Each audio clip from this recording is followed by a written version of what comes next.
From Chicago's CAN TV, this is Chicago Newsroom. Well, hi there. Welcome to Chicago Newsroom here on CAN TV. I'm Ken Davis, and we're going to start today with a little bit of a history lesson. Taking us back to December 14th of last year, it was a pretty remarkable document that was published for the first time on Google Docs. And from today's perspective, it really looks to me like that document might someday take a kind of a prominent place in the National Archives somewhere. It was put together by some congressional staffers who were appalled by the election of some guy named Trump. And it occurred to them that they had a front row seat to watch the birth and the incredible success of the Tea Party movement. It helped sweep an entire class of conservative activists into Congress. And as the Tea Party's model of grassroots organizing at the local level kept getting more and more successful, they decided it was time to create a sort of a similar model for the left. And this was it. Indivisible, a practical guide for resisting the Trump agenda. Well, on today's show, we're going to meet some of the people who've been helping build the Chicago portion of that national movement. It's Indivisible Chicago, and there's lots of indivisible groups all over the country. They represent, interestingly, the other side of the debate about the corruption of social media, because while the Russians were busy buying ads on Facebook and Google, these guys were using the same platforms for a kind of a community organizing that, I don't know, Florence Scala and Barack Obama couldn't have even dreamed of before social media. So let's meet a couple of Chicago organizers. Jessica Drudger is here, and so is Jeff Radu, both with Indivisible Chicago. That's right, isn't it? Yeah. Yes, thanks for having us. I'm really happy to have you here. And I want to talk about a bunch of issues. I also want to just talk about what it's like to be indivisible organizers. It's kind of a, I don't know. It's a hard word to say. Yes. It's so weird. I always say individual when I'm trying to say indivisible. I don't know why that is. It's just, but there you are. Should we start with voter suppression? Because that's something you guys seem to be really interested in, and so am I.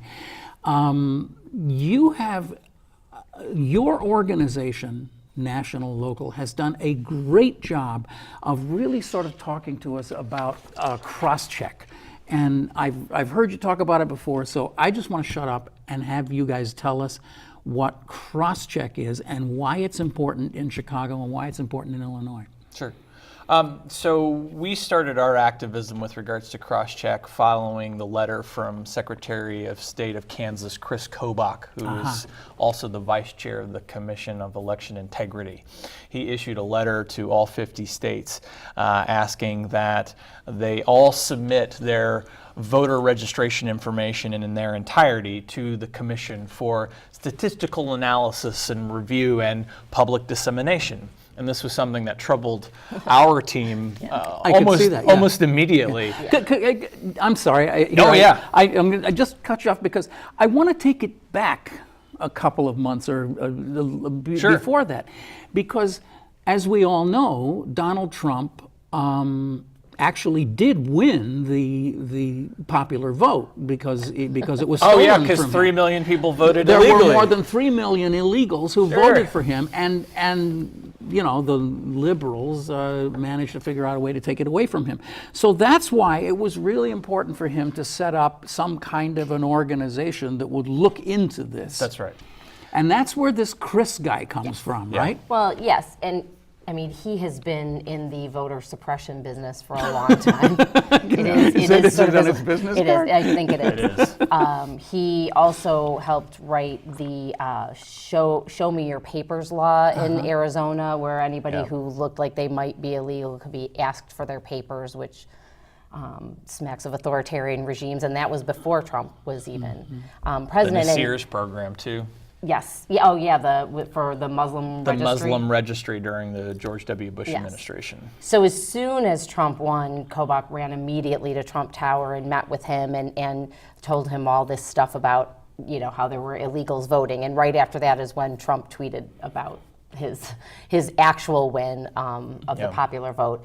And Kobach, we found out recently, he tried to hide these documents, but he has been trying to amend the National Voter Registration Act to allow states to require passports or other proof of citizenship in order to allow people to, for people to register to vote.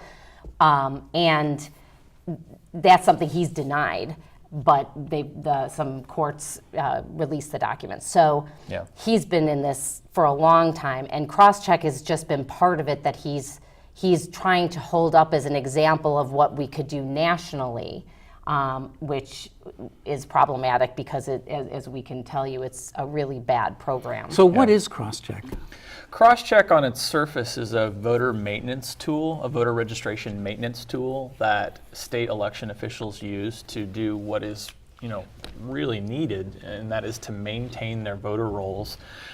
There is, in any 4 years, a third of the American population moves and changes addresses. And so the Crosscheck tool was initially designed to help states be able to interact with each other to find duplicate registrations within their voter rolls to clear those off and make sure that they had the most accurate information. When Chris Kobach took over in 2010, which is also the year that Illinois joined the Crosscheck program, he weaponized Crosscheck to be able to amplify his message of rampant voter fraud across the country and help move states towards stricter voter ID laws and proof of citizenship laws and moving towards amending the NVRA of 1993. Okay, wait a minute. Did you say 2010?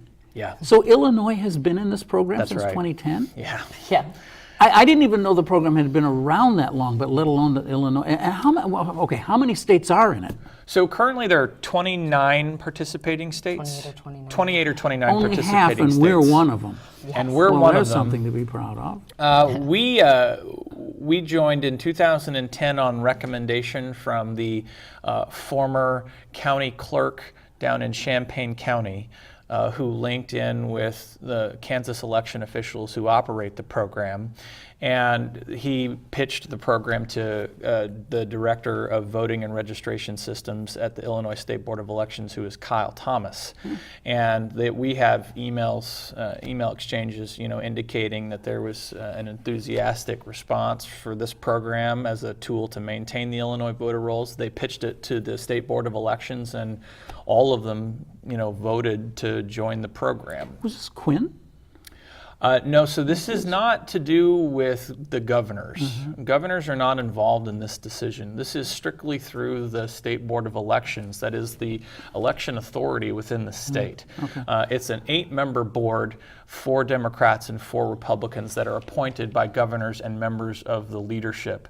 And so, in theory, it's a bipartisan board to keep it, focused on election business in a nonpartisan way. But there's no accountability. Yeah, I was going to say, I've heard you guys talking about how this stuff works with, it's just hair-raising. Sure. Yeah, because they didn't even consider any of the security risks. Now this was 2010, and maybe they weren't aware, and Kansas claimed they were running a secure FTP server, which is something we could talk about a little bit. And it turns out, through one of our Freedom of Information Act requests, that they admitted in an email that it is not a secure server. So that's, all their materials are then false and misleading. From that standpoint, but it's almost as if the board just said, yeah, sure, go ahead, kind of trusting their employees essentially to know best practices, and just didn't really think about the potential for, computer hacking or fraud. So do I have this right? The state of Illinois and dozens of other states just said, oh, we'll just pack up all the information we have on all the voters in Illinois, and we'll just kind of basically email them to you on a non-secure FTP? Is that what happened? It's not far away from that, for sure. Yeah. So the cycle is this: election officials in Kansas email username and password to state election officials in Illinois in clear text emails that accesses the FTP server in Arkansas, which houses all of the data. I could hack that. I think that's kind of the point. I think that we've seen, following the 2016 election, that hacking email servers, hacking voter registration servers isn't out of the realm of possibility for Yeah. folks that have the tools and the skill set to be able to do something like that. And the Illinois election officials and cross-check election officials have not been using best business practices to protect our voter registration information. And what information is included in these files about individuals? That's a great question. So Yes, it is. first name, Thank you. It is. first name, last name, date of birth, social security number, partial social security Last number, four last four digits, which is which is all you need. Right. For a lot of things. It's been shown that if you have the last 4 digits of somebody's social security number, you can predict the previous numbers within the 90th percentile. Yeah. It also includes addresses, the personal information that you would need to create a false identity, perhaps, right. Or to cause mischief to a particular voter registration voter roll. So here we've been worrying all this time about Target and Home Depot and all that, and our own government is doing the same thing to us. Absolutely, yeah. The quote that I thought was most interesting was Senator Cunningham when he said that on reading the FOIA documents that we received, was that this was leading to a breach on an Equifax type scale for the state of Illinois and across the nation. So then we might as well just buy billboard space along the Kennedy and put all of our personal data up there. I mean, it really doesn't matter. It's that available at this point. And when Jeff Thanks and for I making me first, feel really good. Thanks for joining us today. You're welcome. Jeff and I met with David Orr briefly, the Cook County clerk, this summer, and his response at that time to us was, well, maybe, and part of this issue too, just to back up a second, is it's not like we're risking all this data for like really good information that we really, really need and can't get elsewhere. That's really important because it's 99.5% of the data is bad, so the matches are bad. Over 99%. Yeah, so it's you're risking the security of all this important data to get crap from Kansas, and it overrepresents minorities, and we've shown that, and studies have shown that, and states incorrectly purge legitimate voters, and it makes it seem like there's all these people double voting in different states. It's not happening. So you're not getting good information. And we really need to make sure that we dwell at this for a moment, because it's really significant. I mean, what's your friend's name down in Kansas? Chris Kobach. Chris, Mr. Kobach has said repeatedly that there are, I don't know how many, there's like 1 million or something number. There's like a million people who have the same name and birth date in America, and they appear on more than a couple of different states. That's way more than that. Yeah. Okay. But that has been completely debunked, as I understand it, right? Sure. Let me ask you this question. What would you say was the percentage of duplicate votes in the country of all votes cast, if you had to guess at a percentage? Meaning people who actually vote twice? Yeah, the instance of duplicate voting, what would you say that was? I've always understood that it's very, very, very low. I mean, it's never, ever been raised as an issue before the Trump administration, as far as I know. So that's correct. It's got to be way below 1%, I would bet. And that is a correct notion. There's an interesting report that folks should read. It's called the One Person, One Vote report, and it was generated by researchers at Harvard, Stanford, Yale, Penn, Microsoft. Thinkers and fake news. Yeah, fake news. But they have determined, using fairly complicated algorithms and math that I would have no idea how to interpret, that the instance of double voting is 0.002%. So 0.002 of a percent is the actual instance of all votes cast. So if you put that up against cross-check results, Crosscheck is returning, or at least has returned in 2017 to the state of Illinois, over 500,000 potential double matches. And this is based off of a 2-point criteria: first name, last name, and date of birth. And that's it. That's the only criteria that Crosscheck uses. Even though we're sending partial social security numbers to the system, and we're sending middle name to the system, and we're sending address to the system, the only thing that the program analyzes his first name, last name, and date of birth. So think about how many Jose Rodriguez there are in the country that are in multiple states that share a birthday. Yeah, yeah. Think about, let's just go ultra generic with it. How many John Smiths are there? How many John Jones are there? How many, Sue Collins are there, right? This American Life did a very interesting piece on this just last week, I believe, which I think you can see. It's on This American Life website. Where they talked to one of the people who had done some original research on that report I just cited. Oh, okay. Is that what that it was? report. Oh, Yep. okay. I didn't realize that was the connection. Same guy. But I cannot requote it to you. But I urge you to go to This American Life and look it up. If you took some number of people, or whatever it is, hundreds of people, and put them in the room, what's the likelihood that there's somebody in the room who has your birth date? And it's astonishingly high, right? Yeah. So I mean, it just, again, we don't need to get into all of the detail of this, but it's crazy. It's just a crazy notion that because there are 1 million people in the United States who have the same name and the same birth date, that's not remarkable in a nation of 300 million people. That's right. Statistically, it's not remarkable. Well, one thing I want to say that this isn't really cross-check per se, but this is one of Chris Kobach's thing. There are two kinds of sort of voting fraud. There's fraud in registration. You're registering voters. Sure. You're registering inappropriately. And there's fraud in actual voting. Right.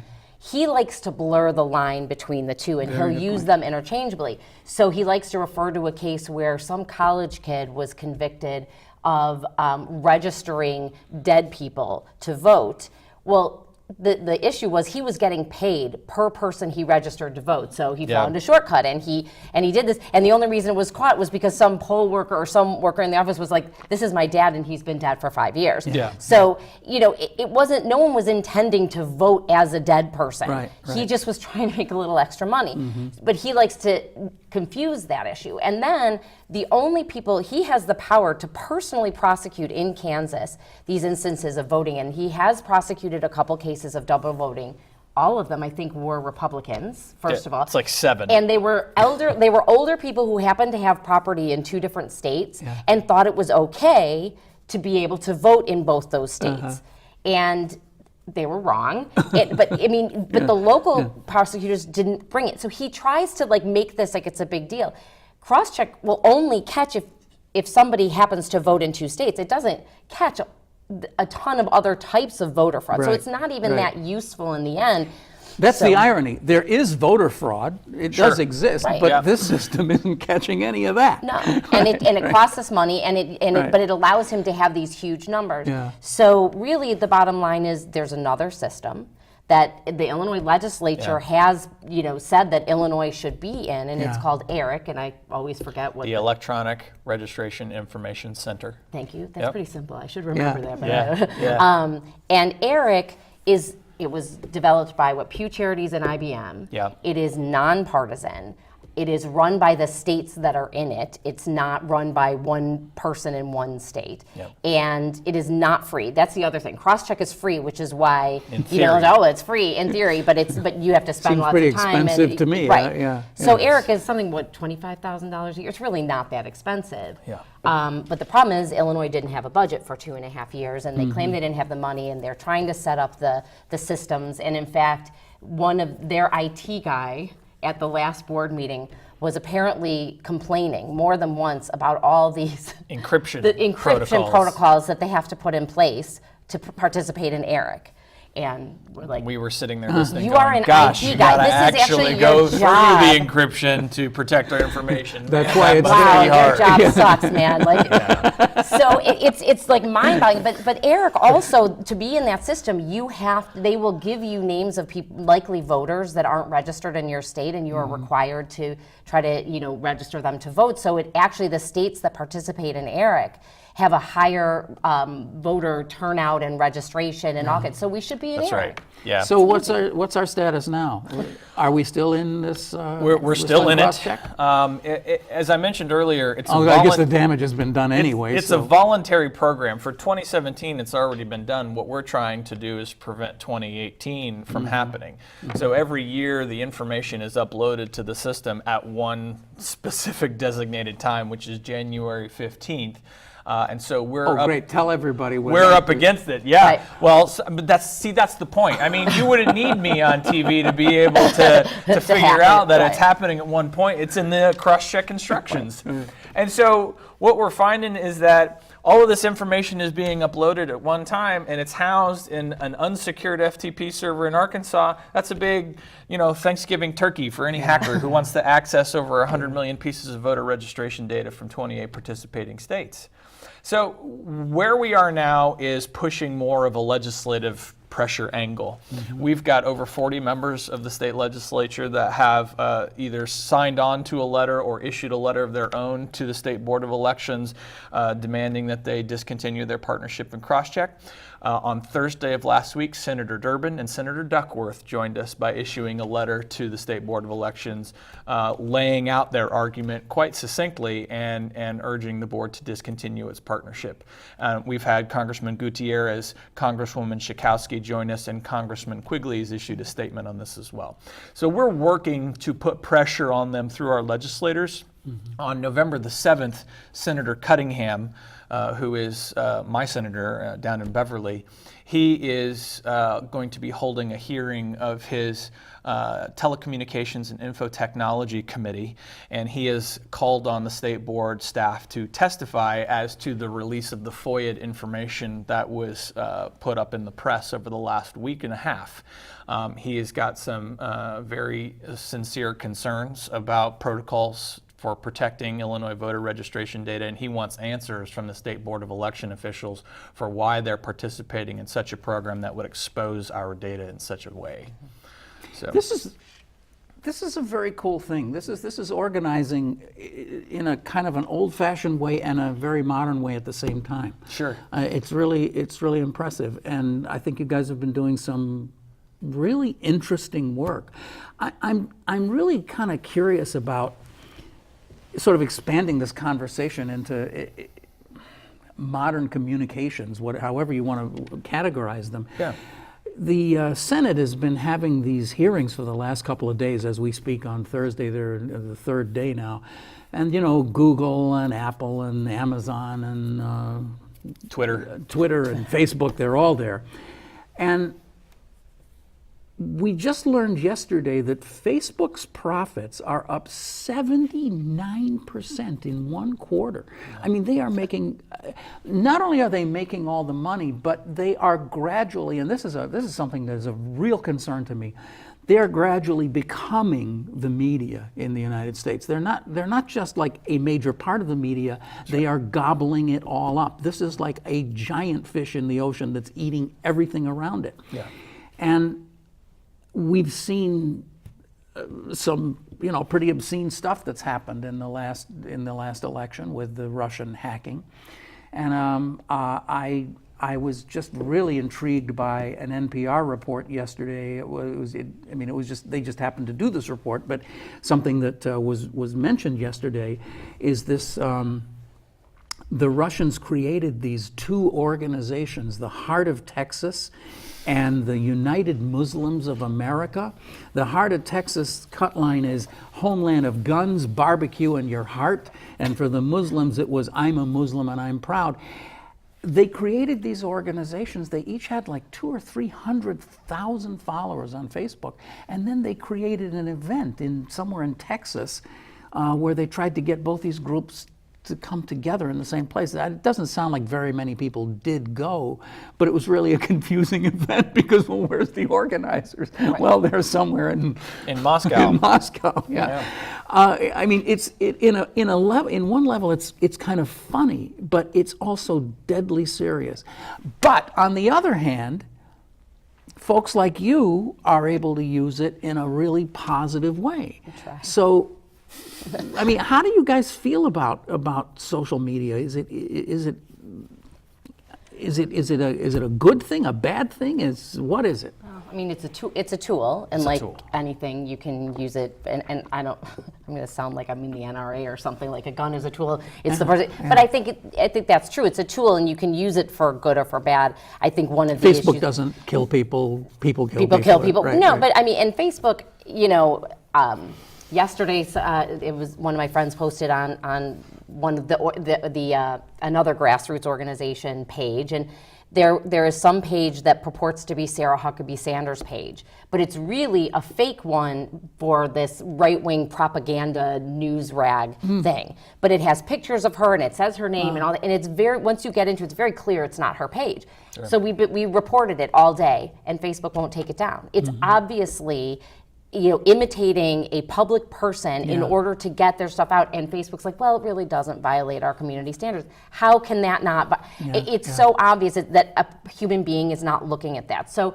Facebook, for all their talk to to Congress, we're doing everything we can, they're not. Yeah, they're not, and they're not doing it quickly at all. Well, they were asked. Yesterday. Kamala Harris from California asked. I transcribed the question: how much money did you make, Facebook, from legitimate advertising that ran alongside that Russian propaganda? And they said they had no idea. They hadn't looked into that. Well, so I think Facebook's in a bit of a pickle because despite their profits, and we're talking about apples and oranges here, but when I reference that they're in the pickle, they're at a point now where they are a media entity. Yes, they are. They decide, or they choose to not refer to themselves as a media entity. I think they talk about themselves being a social media platform or something along or technology platform. Right, they're just technology. Listen, that's nonsense. They're selling ads for political campaigns. They are selling advertisements for as we've seen, for Russian propaganda. The system can be easily abused. And so I think that they are now in a situation where they have to really dig down into what their responsibilities are to the American public. They rose out of the American public. They have a responsibility to the American public to make sure that they are doing everything that any other normal media company would have to do to protect the integrity of the election. And that's not the false integrity of the election, the actual integrity of the election. Right. As CBS or NBC or Fox or any other major network would have to do, I think that Facebook should be bound by the similar rules when it comes to elections. Yeah. But that said, actually I run one of the smaller indivisible groups in Chicago, and we can talk about, if you want, sort of the structure, because it's kind of an odd duck, indivisible. Although there's indivisible national, we're all independent entities, and they help us, and we're guided by the guide, but we have kind of gone off script, partly because Illinois is a blue state. But Indivisible Chicago is almost like an umbrella, and there's a bunch of neighborhood and other types of groups. And so I'm the head of Indivisible Lincoln Square. And we've talked a lot. We're developing a website now because we have members, we have people come to us saying, I want to be part of your group, but I am not on Facebook, and I'm not going to get on Facebook. And so you need to find a way to, communicate with us, because one of the reasons Facebook has made so much money in the last, year is because all of these groups popped up on Facebook, Pantsuit Nation, and I mean, just on, and Indivisible, and there's all these groups on there, so everybody's using it. I wish there was another platform. Yeah. Ironically, Indivisible has made a lot of money for Facebook. Yes. Yeah. Yes. Yeah. I think going back to your initial question of how do we think about the positive influences of social media with regards to grassroots activism versus the negative influences. You can see it as far as being able to spring to life this vast array of resistance groups that popped up almost immediately following the 7 stages of grief after the Trump election. And so, you started to see this mass activism, and then in addition to that, it's also helpful as a coordination tool. So we're able to link into all of those folks and give them the information that they need to take action, to be somewhere at a place, at a rally, to step up and be a part of a resistance group, and so that platform is very helpful for those purposes. But it can be easily abused and misused, as you cited, with the fake Texas and fake Muslim group. I'm in a really difficult position here because as somebody who's essentially spent his life in media, news media, somewhere or another, I obviously stand full square against government meddling in the news media. I bet, yeah. And as Facebook becomes not just another news medium, but the news media, I'm not real clear that I want the government telling them how to do their jobs, but I do think that it's perfectly okay for the kinds of regulation with which the news media has lived for many years should be applied there. For example, disclosure of an ad and where who paid for the ad, that this is paid advertising. I think it's really critical that those kinds of things have to happen, and the fact that they haven't that they've been so arrogant about it, I think is working against them. I couldn't help but, I've been around for a while, and as I was watching the images of that yesterday, I was thinking of the congressional investigations into smoking and the tobacco executives all sitting up there in their blue suits, right? And the oil executives talking to us about why oil spills really aren't that much. It's not that big a deal, that kind of thing. And now we've got this. It's like, oh, don't worry about us. It's just all algorithms, and yeah. Would you say then that it's imperative upon the government to find some form of responsible regulation for some of these mediums to be able to operate safely within the United States under proper election laws, and that not be trampling on freedom of speech and media protections? My entire body twitches when I hear somebody bring this up, and my response is absolutely to the ramparts. No, never under any circumstances. But in the last year or so, I'm seeing something that I've never seen before. And one of the things you guys are talking about, by the way, is this whole Sinclair Tribune merger, right? Right. When you have a country that is beautiful, well, not beautifully, but is at least served by thousands of news media operations, local and national, and there's an infrastructure, a web of many, many, many voices. Yeah.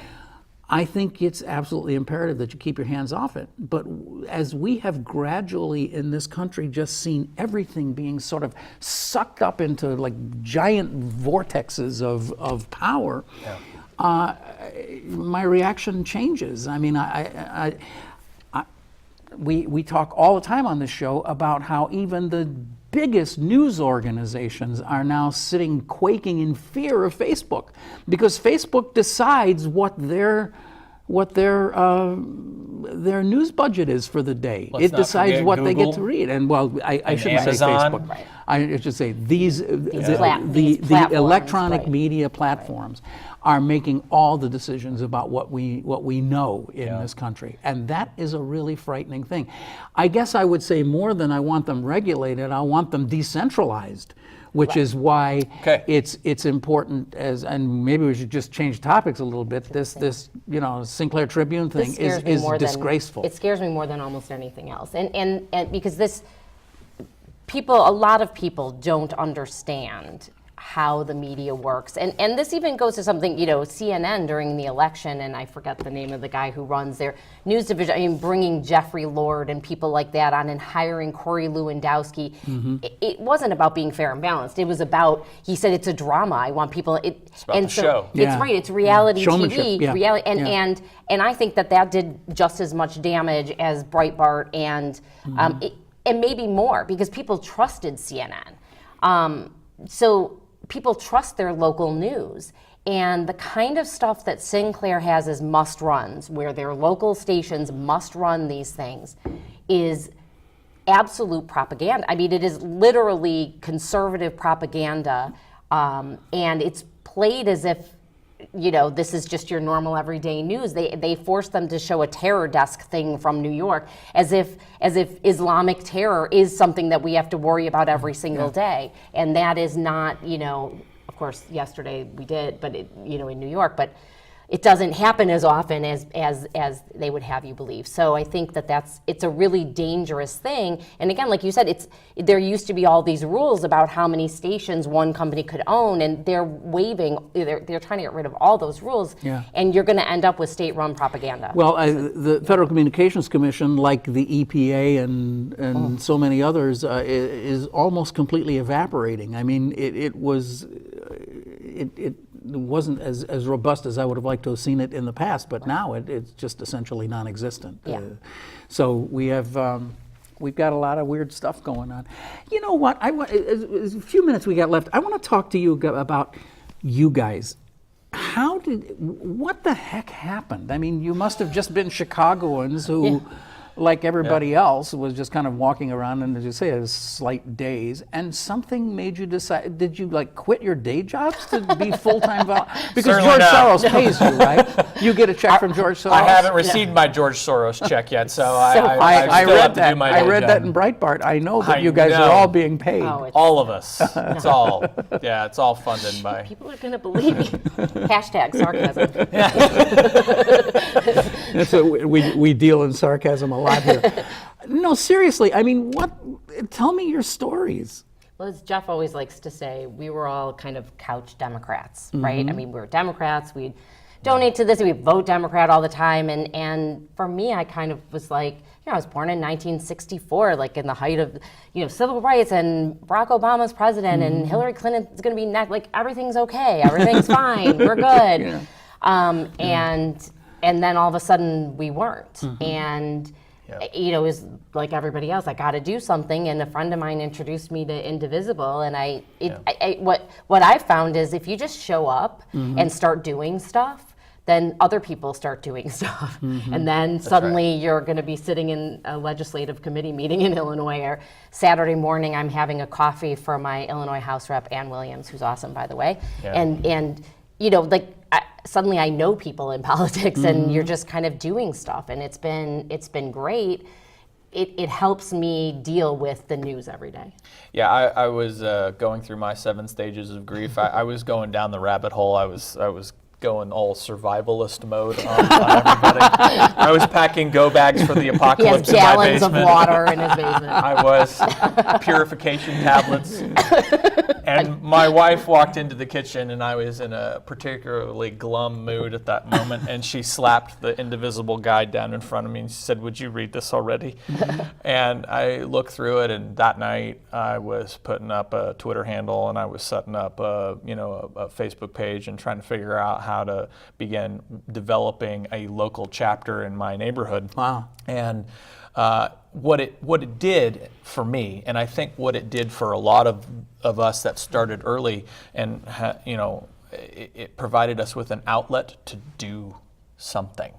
And I think that is a concept that was fairly common amongst a lot of us following the 2016 election. When we finally got through the "how did this happen" phase, we moved into the "well, what do we have to do to make sure this doesn't happen again" phase.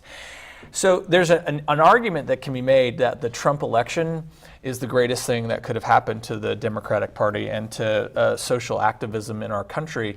There was this revitalization that happened. Certainly if Hillary Clinton had been elected, I don't think that you would have seen a group like Indivisible actually in existence, as well as a series of these others like Flippable or Swing Left or some of these other organizations that are doing fantastic work. They wouldn't be in existence without this dynamic shift in our culture and our politics in this country. So while I'm certainly struggling with the Trump administration and the GOP agenda, I'm heartened by the work that we've been able to do within our group to take an active role in our country. Yeah, and what I like about Indivisible versus other groups is that we are not single issue focused. Yeah. So we can be flexible enough to take on something like Crosscheck, which is just this kind of weird, wonky thing, and we just kept trying to find ways to get people interested. and sort of we got into the weeds, and so that's what we're doing. And at Indivisible Lincoln Square, I've got a group of people working on tax reform. We're going to have an educational session for the community. We did that with healthcare. So we can kind of, whatever someone's passion is, we can sort of help amplify it and get people interested, and it's a really interesting group. So we're not solely focused on one issue, and when that issue goes away, you're kind of like, okay, what now? And we can also do things for me, I always thought activism was marching or, occupying Wall Street, just getting in a tent and sitting around. And to me, that's not really appealing. Right. But what's appealing is going to a Board of Elections meeting and challenging that kind of stuff. What you're saying resonates so strongly because protesting had kind of gotten down to, and I really don't mean to disparage other people who are sincere about what they're doing, but the kind of thing where you'll see people just kind of like sitting down in front of a school and saying, we're not going to move until this school is whatever, reopened or whatever it is. And I think that's important, but it's not the same thing as frightening Congress people, frightening aldermen, right? Yeah, sure. As saying, okay, yeah, it's fine for me to stand out here and make a statement out here on the street, but I know where the power is, and these TV images that we've been seeing of people with their cell phone video of people just sitting politely in the front room, in the entrance of some congressman's office, and just saying, no, we'll just wait here until he comes in. We want to talk to him.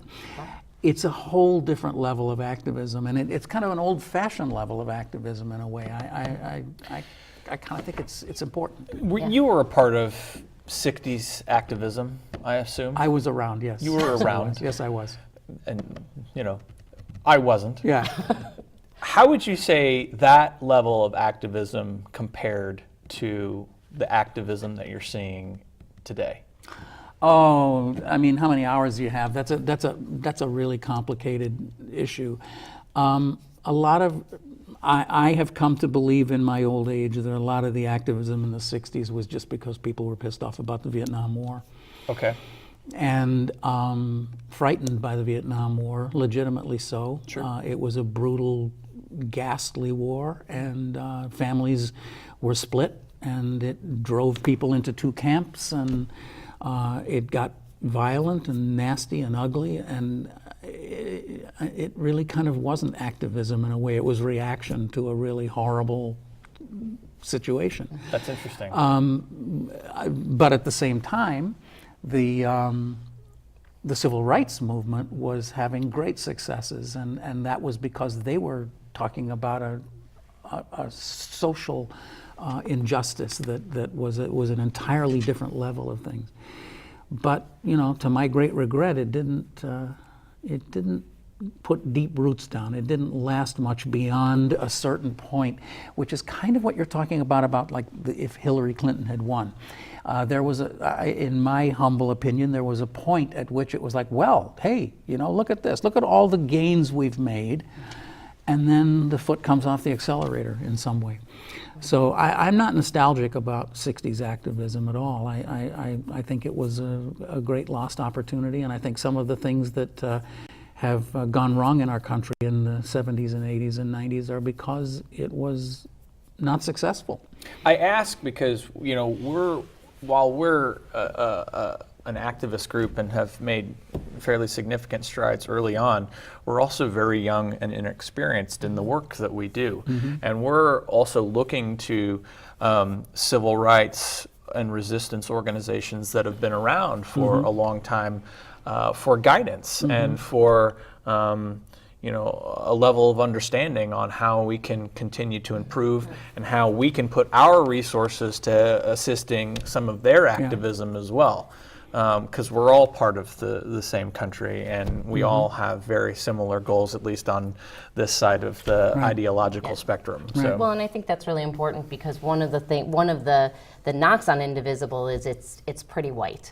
There's not a lot of diversity, and I was actually part of a group that was working to push Indivisible National to be more aware of racial justice issues, because racial justice, as someone said the other day, and I can't remember where the quote came from, but slavery is the original sin of this country. And a lot of what's happening in our country now really came from people angry about the Civil Rights Act and things that came after, affirmative action, all kinds of things.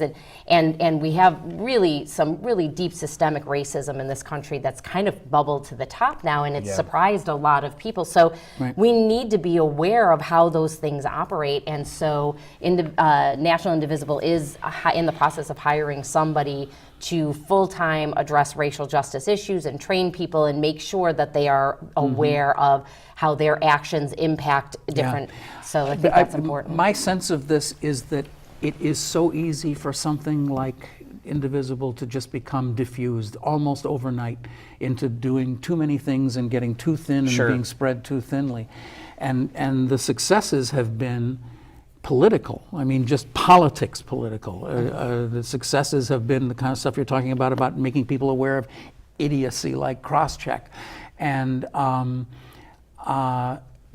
being in the game and getting people, exactly what you were talking about getting people to say, you know, it really is possible to get 50 of us to go down and sit in Senator so-and-so's office and just sit there and demand this and this and this. And here's our list, we tack it to the door. Yeah. That is the purest and most wonderful form of activism there is.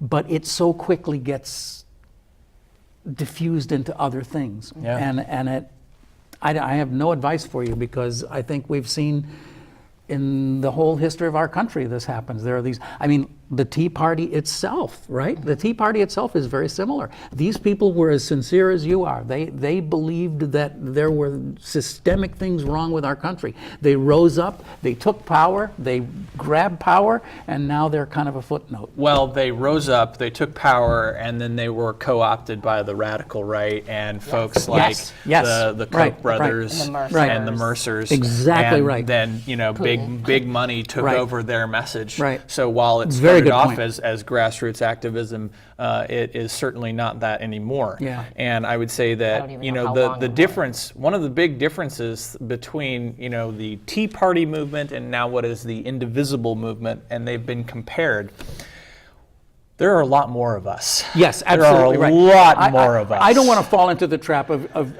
equalizing the two and saying that these are polar. Yeah. That's not the case. But what I'm saying is that it sprang from something very similar to what Indivisible sprang from. This kind of just sort of generally just being really ticked off. Angry, right? It's anger. And ironically, the anger is a really important part of it, because people have to come to you because they're ticked off. That's right. And once that goes away, if it goes away, then it's sort of like, well, I can't make the Thursday meeting because I'm. But if you're angry, you're making that Thursday meeting. Right. Oh my God, I'm there. Yeah. Right. Well, I mean, that's sort of the outrage porn kind of thing of like, how do we make sure people are outraged about this? But also, I think we're really trying to find that. Where is our longevity? How do we build an organization? And I think also the Tea Party was about saying no. That was kind of one of their things. And we're really struggling. What are we saying yes to? Because we don't want to just be no to Trump. I don't know if this has any bearing on this at all, but we had a couple of folks on the other night a couple of weeks ago from the Portage Park Neighbors Association, and they're the people who support the development of affordable housing in Portage Park. And I was having a similar conversation with them and saying, this is really confusing to me. This is an activist group that's in favor of something. And you can't be an activist group in favor of something. You have to be an activist group that wants to stop this injustice. Right. Yeah, sure.